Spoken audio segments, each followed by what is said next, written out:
Hello guys! Welcome back to my channel. Andito na naman po ako para magbahagi sa inyo ng kaunting kaalaman dito sa Espanya. Ngayon po, sasagutin ko yung tanong ng mga iilang kababayan natin kung paano ako napunta dito sa Espanya. Kung gusto nyo po na pumunta dito, huwag nyo pong skip yung video ko. Panoorin nyo po yung video ko. 2007, direct hire po ako pumunta dito. Ayan, yung amo po yung nagpirma sa akin para makapunta dito. Legal po akong pumunta dito, may papeles po akong pumunta dito. Kaya po ako napunta dito sa Espanya kasi po yung pinsan ko, andito na po sila matagal na, nasa 35 years na. Ayan. At yung kapatid ng amo nila, yung nanay nun, yun po ang nagpirma sa akin para po makarating ako dito. Yan, kasi uso pa nun yung pirmahan, mas madali pa nun pumunta po dito sa Espanya yung yung perma-perma, ganyan. Pipirmahan ng amo para pagdating mo may sure ka ng trabaho dito, doon ka magtatrabaho sa kanila. Yan. Yun po. Pero kung yung nagtatanong din po kung open pa po ba yung paperma na ganon, hindi na po siya open. Last po na nag-close ata yung, kung hindi ako nagkakamali, 2008 or 2009. Nag-close na po yung perma-perma na yan, na ang employer mismo yung magpeperma dito. Kasi mas naging mahigpit na po yung Espanya sa ganon. Siguro sa dami na pong mga estranghero dito sa Espanya, kaya po naghigpit sila. Kaya ang pwede na lang pong pumunta dito sa ngayon ay anak, magulang, at saka asawa. Ayan. Linawin po natin mga kababayan. Kunyari po may anak ako sa Pilipinas na gusto kong dalhin dito, hanggang 18 years old lang po pwede kong madala yung anak ko dito. Pero pwede rin talagang dalhin kahit na mas ng 18 yung anak mo, pwede pa rin dalhin basta may nanay at tatay ka dito or kahit nanay lang. Ayan. At saka po sa pagdating naman po sa asawa, yung kailangan po kasal. Kunyari yung boyfriend ko andyan sa Pilipinas, magpapakasal kami dyan, tapos yun, pwede na pong ayusin yung papeles para makapunta siya dito. Yun lang po. At saka yung nanay naman, kunyari nanay ko gusto kong dalhin dito, pwede rin po. Pero kinakailangan lang po, pare-parehas lang din, kinakailangan po ng, kailangan may bahay ka, kailangan may sarili ka, hindi naman yung may sarili kang apartment, at kailangan merong kwarto na isa na pagdating nung kukunin mo, doon siya mag-i-stay. Yung meron siyang sure na titirahan pagdating dito. At naman pagkukunin nyo naman po yung mga asawa, at yun nga po, yung mga asawa at ang magulang mo, kunyari sa asawa kinuha mo, titingnan din po yung, sa ngayon ata tinitingnan din po kung ilan yung sahod, ganon.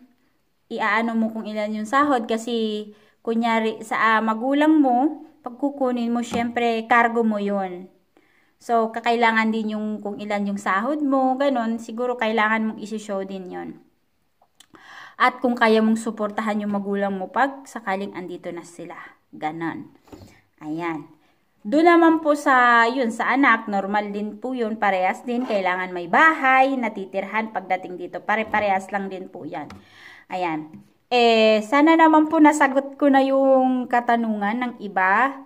Opo. Yung kung sakali man napupunta kayo dito, na marami pong mga kababayan natin na pumupunta dito na illegal. Ayan. I-share ko na rin po sa inyo to. Yung mga kababayan natin na pumupunta dito is galing sa ibang bansa, na kunyari hindi nila nagustuhan yung amo nila, or hindi sila masaya kung asan sila, kunyari Poland, kunyari Denmark, kadamihan kasi pumupunta dito, Denmark, Poland, basta ganon. ang proseso po ng papeles nila, kasi nga kung aalis sila sa bansa na pinuntahan nila dito, ibig sabihin, pag pupunta sila dito, wala po silang papel, illegal po sila. Ang tanong po doon, pwede po bang makahanap ng trabaho kahit walang papel? Ayan. Pag-uusapan po natin yan ngayon. Para naman sa mga kababayan na kung sakaling gusto nilang pumunta dito at makatulong din tong video ko. Opo, may tumatanggap po na mga amo dito na kahit wala kayong papel. Pero, wag nyo pong expectin na mas katulad po ng mga may papel yung sahod. May yung iba, mas mababa, yung iba, mas mataas. At saka po, depende rin po sa experience nyo na pagtatrabaho. Kung may alam na kayo, kung ilang years na kayo sa bahay nagtatrabaho, ganyan po. Mas madali po kayong makakuha ng trabaho dito. Ayan. Usapan naman po doon sa, pwede bang maayos yung papeles kung sakaling walang papel na pupunta dito? Pwede po. Pwede pong maayos ang papeles ninyo, pwede kayong maging legal dito basta mag-i-stay po kayo ng 3 years na kailangan nakapadronamiento po kayo, nakapadron. Ang ibig sabihin po ng padron, sinearch ko pa, census po yun. Ayan. Para po, yun po ang unang katunayan na meron na po kayong 3 years dito sa Espanya. Ayan. Pag 3 years na po kayo dito sa Espanya, pwede na po kayong mag-start ng mag-ayos ng papeles. Pero, pagkatapos po ng 3 years nyo dito sa Espanya, hindi ko po nasabi, ayan po, kailangan po may amo sa inyo na pipirma para maayos po yung papeles nyo. Kaya, kung wala kayong papel, kailangan maging mabait kayo sa amo nyo na pinapasukan para tulungan kayo na magkaroon kayo ng papeles. Ayan, kasi po, kalimitan dito sa Espanya, hindi rin po nagtatanggap ng walang papel kasi nga po, sa pag-aayos po ng papeles nyo, kung wala kayong papeles, kakailangan nyo ng amo na pipirma. Ayan. Sa pagpirma po ng papeles nyo, dun mailalabas ng amo nyo yung kanilang, kailangan nilang mag-show.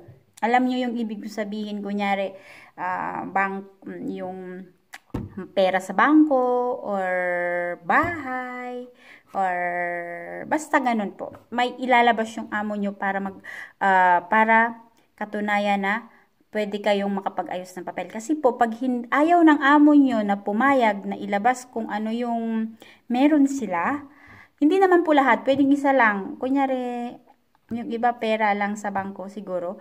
Kasi kaibigan ko, pera lang sa bangko yung pinakita. Naayos yung papeles. Ayan. Yung iba po, ayaw po nila dahil ayaw nilang malantad kung anong meron sila. Ayan. Yun po ang medyo mahirap-hirap. Kaya po, kung example na wala kayong papeles, sobra kayong magpakabait sa amo nyo. O trabaho ka ng maayos para pag nagustuhan ka ng amo, pwede pong permahan yung yung papeles mo. Kasi po, kahit na po 5 years na kayo dito, kung walang magpipirma sa inyo, hindi po maayos yung papeles nyo. Kaya, ayan. Kaya maging mabait po kayo sa mga employer nyong mapapasukan. Yun po yung requirements pa po na iba. Hindi po na wala kayong papel, magtatrabaho kayo, magantay kayo ng 3 years, pwede nyo nang ayos ang papel nyo. Hindi po. Kailangan nyo po ng tao na magpipirma sa papers nyo para po maging legal po kayo dito sa Espanya. Pag wala po kayong papeles na pupunta dito, kailangan magkaroon muna kayo ng papeles bago kayo makakauwi. Kaya yung mga iba, may kaibigan po ako na galing ibang bansa din. Hindi ko alam, hindi ko matandaan kung Poland yon. Ayan. Basta ganon. Naghantay po siya kasi 5 years po bago nakauwi.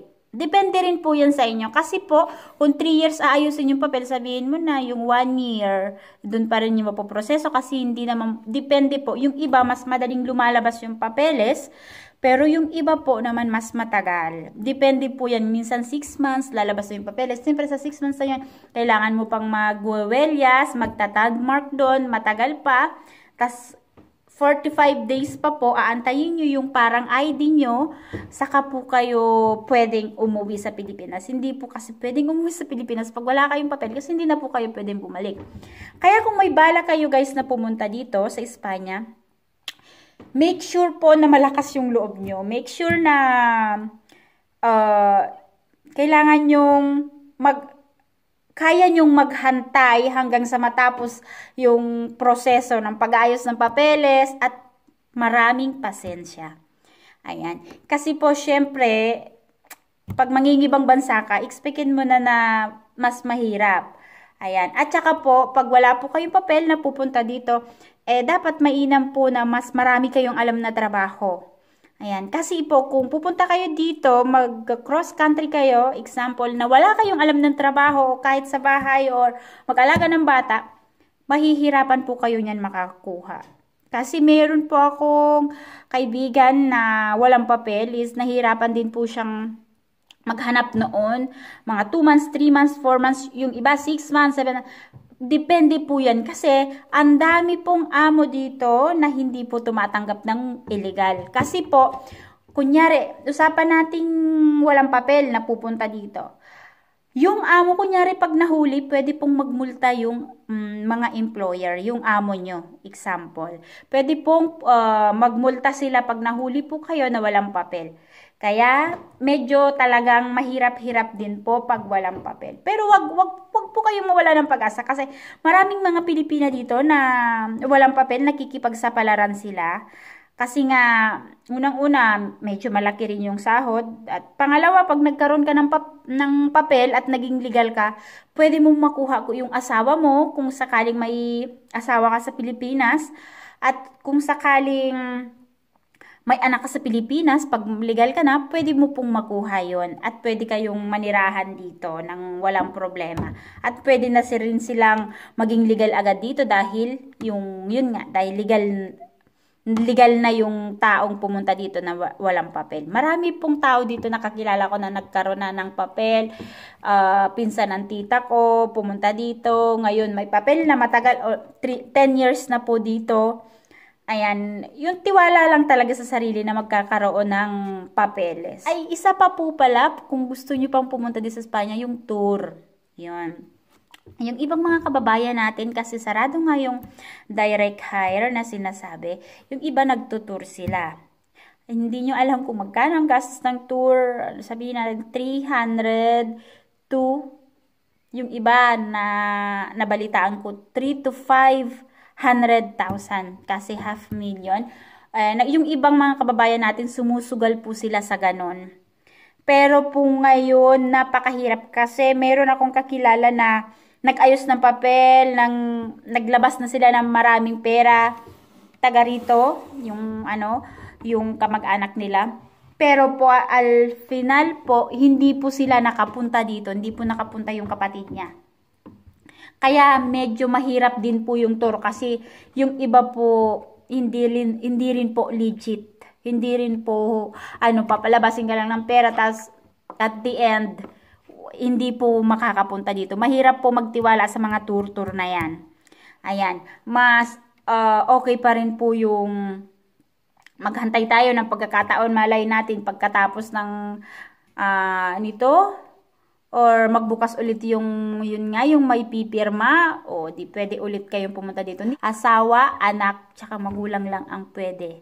Yung nagtatanong din po, opo, citizen na po ako dito. 2007 pa po ako napunta dito. Bali, magta 13 years na po ako sa 27. July 27 po kasi ako napunta dito. Meron na po akong 13 years dito sa Espanya. Citizen na po ako kasi nilakad ko po yung papers ko. Ayan. Sana po nagustuhan nyo tong video na to. Like and subscribe my channel. Kung may gusto kayong malaman about dito sa Espanya, comment down below po sa video na to para pwede ko pong ma-share sa inyo at makatulong po ako sa mga ibang tao na nangangarap na mapunta dito sa Espanya. Ayan. See you on my next video. Bye!